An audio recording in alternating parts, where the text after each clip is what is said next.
So Aston Martin formula 1 team is back. അപ്പോൾ ഇന്നലെ നടന്ന ഹംഗേറിയൻ ഗ്രാൻഡ് പ്രിയുടെ ക്വാളിഫയേഴ്സിൽ ഈ സീസണിൽ ആദ്യമായിട്ട് Q2 സെക്ഷൻ വരെ ആസ്റ്റൺ മാർട്ടിൻ്റെ ഒരു കാറ് വന്നു. അപ്പോൾ ഫെർണാണ്ടോ അലോൺസോ ആണ് Q2 സെഷനിൽ P16 പൊസിഷൻ ഉറപ്പിച്ചത്. അപ്പോൾ ഈ സീസൺ സ്റ്റാർട്ട് ചെയ്തപ്പോൾ തൊട്ട് തന്നെ ഫുള്ള് സെറ്റ് ബാക്സ് ആയിരുന്നു.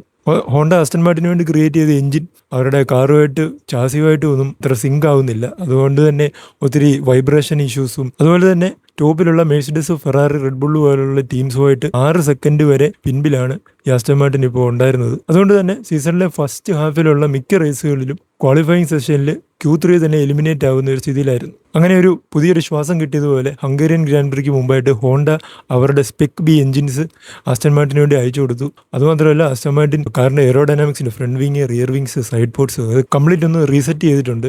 ചുരുക്കി പറഞ്ഞു കഴിഞ്ഞാൽ ഒരു ബ്രാൻഡ് ന്യൂ കാറുമായിട്ടാണ് ഹംഗറിയിലേക്ക് വന്നത്. അപ്പോൾ അതിന്റെ റിസൾട്ട് ആസ്റ്റണിന് കിട്ടിയിട്ടുണ്ട്. അതുമാത്രമല്ല ഇപ്പോൾ ഈ ഹംഗേറിയൻ ഗ്രാൻഡ് പ്രി കഴിയുമ്പോഴത്തേന് ഫോർമുല 1 ഒരു സീസൺ ബ്രേക്കാണ് വരുന്നത്. ആ സമയത്ത് വീണ്ടും ആസ്റ്റൺ മാർട്ടിന് കാർ വീണ്ടും അപ്ഗ്രേഡ് ചെയ്യാനും അല്ലെങ്കിൽ വീണ്ടും ടെസ്റ്റ് ചെയ്ത് ഡേറ്റ കളക്ട് ചെയ്ത് അതിനനുസരിച്ച് കാറിനെ സെറ്റ് ചെയ്തെടുക്കാനുള്ള ടൈമുണ്ട്. അപ്പോൾ അത് കഴിഞ്ഞ് വരുന്ന ഡച്ച് ഗ്രാൻഡ് പ്രി ഒക്കെ ആകുമ്പോൾ മച്ച് ബെറ്റർ ആവാനാണ് സാധ്യതയുള്ളത്. അതുമാത്രമല്ല ഫെർണാണ്ടോ അലോൺസോ വളരെ പോസിറ്റീവായിട്ട് തന്നെയാണ് ഈ കാറിനെ കുറിച്ച് പറയുന്നത്. സോ കമന്റ് ചെയ്യൂ, ആസ്റ്റൺ മാർട്ടിൻ ഈ സീസണിൽ എവിടെ ഫിനിഷ് ചെയ്യും? വീണ്ടും സീസണിന്റെ സെക്കൻഡ് ഹാഫ് ആകുമ്പോൾ ആസ്റ്റൺ മാർട്ടിൻ ഉയർത്തെഴുന്നേക്കും എന്ത് തോന്നുന്നു? കമന്റ് ചെയ്യൂ.